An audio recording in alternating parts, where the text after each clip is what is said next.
सनातन हिंदू पंचांग के अनुसार साल 2024 में चैत्र माह की पूर्णिमा 23 अप्रैल 2024 मंगलवार को पड़ रही है। पूर्णिमा के दिन व्रत रखकर भगवान विष्णु और धन की देवी लक्ष्मी जी की पूजा का विधान है। इस तिथि को भगवान सत्यनारायण की पूजा को भी विशेष महत्व दिया गया है। भक्तगण इसी दिन व्रत भी रखते हैं। इस दिन की पूजा और व्रत विशेष पुण्यदायी मानी गई है। इस दिन पूजा और व्रत रखने से सभी मनोकामनाएं पूर्ण होती है। पूर्णिमा तिथि की शुरुआत 23 अप्रैल 2024 को सुबह 3:25 पर हो जाएगी। पूर्णिमा तिथि का समापन 24 अप्रैल 2024 को सुबह 5:18 पर होगा। इस दिन भगवान विष्णु और लक्ष्मी जी की विशेष पूजा अर्चना की जाती है। चैत्र पूर्णिमा पर श्री यंत्र की पूजा का खास महत्व होता है।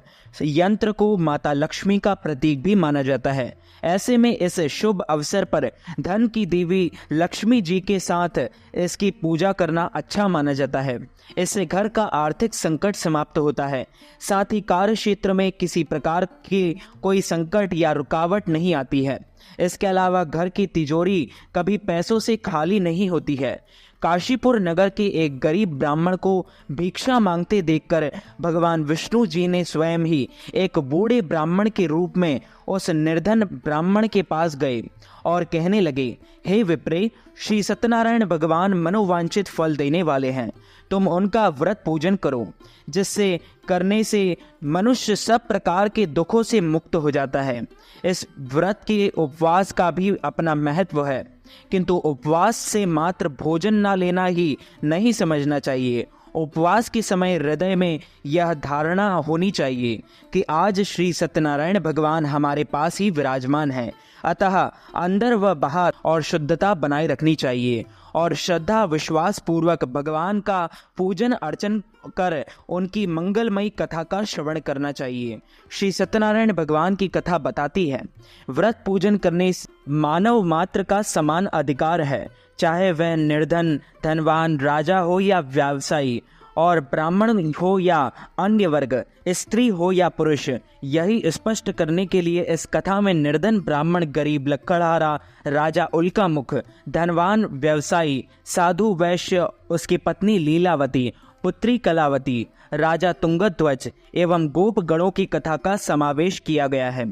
इस कथा के अनुसार जैसे लकड़हारा, गरीब ब्राह्मण, उल्कामुख, गोप गणों ने सुना कि यह व्रत सुख, सौभाग्य, संपत्ति और सब कुछ देने वाला है, तो सुनते ही श्रद्धा, भक्ति तथा प्रेम के साथ सत्य व्रत का आचरण करने में लग गए और फलस्वरूप सुख भोगकर परलोक में मोक्ष के अधिकारी हुए।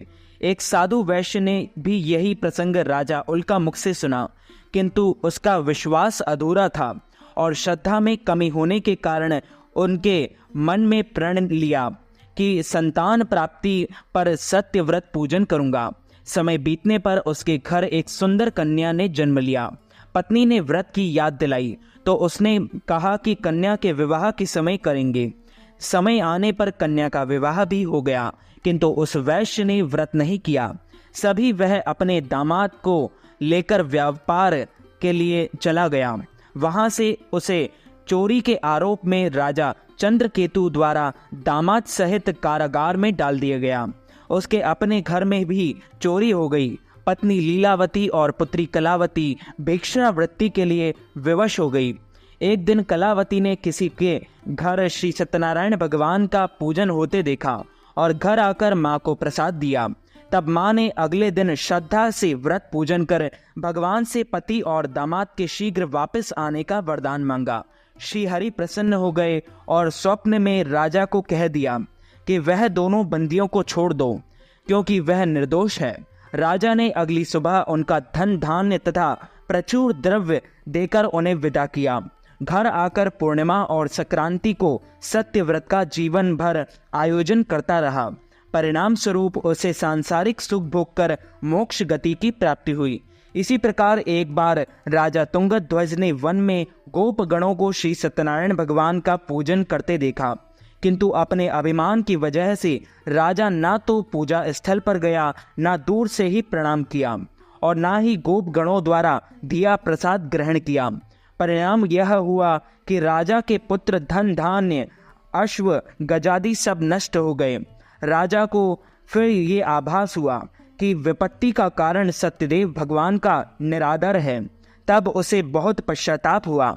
वह तुरंत वन में गया और खूब गणों को बुलाकर उनसे सत्यनारायण भगवान की पूजा विधि पूछी और बाद पूजा की, और फिर उसने उनसे ही प्रसाद ग्रहण किया तथा घर आ गया।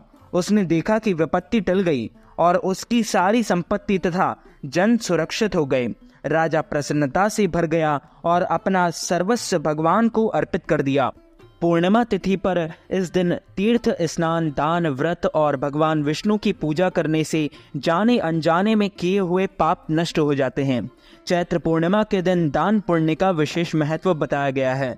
इस दिन किए गए दान से, विष्णु पूजन से देवी लक्ष्मी भी प्रसन्न होती है। इस दिन चंद्रमा भी पूर्ण आकार में होता है। माता लक्ष्मी की पूजा करने से धन और ऐश्वर्य की प्राप्ति होती है और जीवन में सुख समृद्धि का आगमन होता है।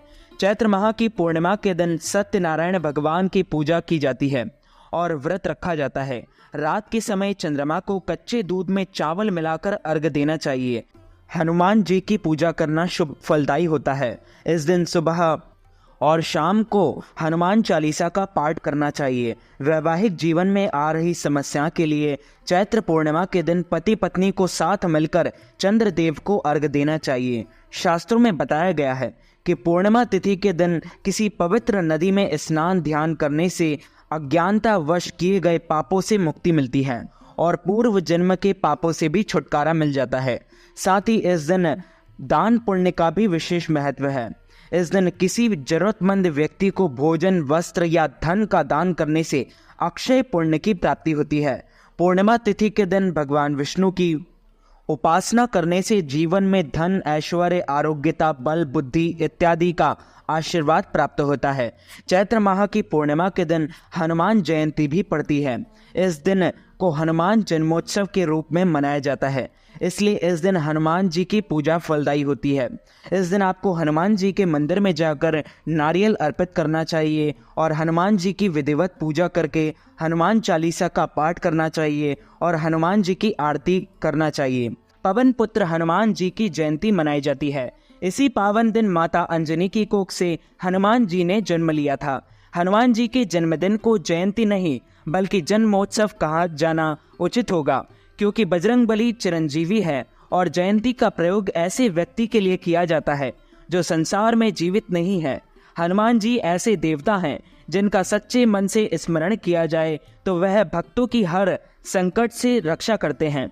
तो मित्रों, हमारे इस ज्ञानवर्धक वीडियो को आप अधिक से अधिक लोगों को शेयर कीजिएगा, लाइक कीजिएगा, कमेंट कीजिएगा और सब्सक्राइब करके बेल आइकन को भी ऑन कर लीजिए। ऐसे ही नए नए वीडियोस देखने के लिए आप सभी को सादर जय श्री कृष्ण, सादर जय श्री राम।